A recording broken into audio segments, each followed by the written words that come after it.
আর কত যুদ্ধ, আর কত তর্ক, আর কত বিতর্ক, আর কত ছোট করা। এই সংসদটাকে আসুন না সকলে মিলে, সকলের সংসদ, আকাঙ্ক্ষার সংসদ, বাংলাদেশের 16 কোটি 17 কোটি মানুষ যে সংসদ চায়।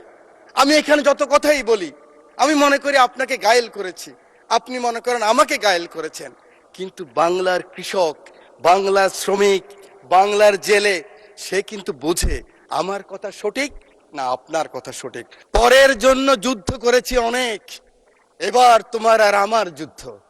যদি বলো এত যুদ্ধ করে কি পেয়েছি? তিউনিসিয়ায় পেয়েছি জয়, উগান্ডায় পেয়েছি জনগণের ভালোবাসা, আর প্রতিবেশী বার্মায় পেলাম ঘরে ফেরার তাগাদা। আমি যেন সেই বাতিওয়ালা যে পথ্য পথ্য রাস্তায় বাতি জ্বালিয়ে ফিরি, অথচ যার নিজের ঘরে জমে থাকে দুঃস্ব অন্ধকার। এই অন্ধকার আমরা কাটাতে চাই, এই অমনুষ্য থেকে বের হতে চাই।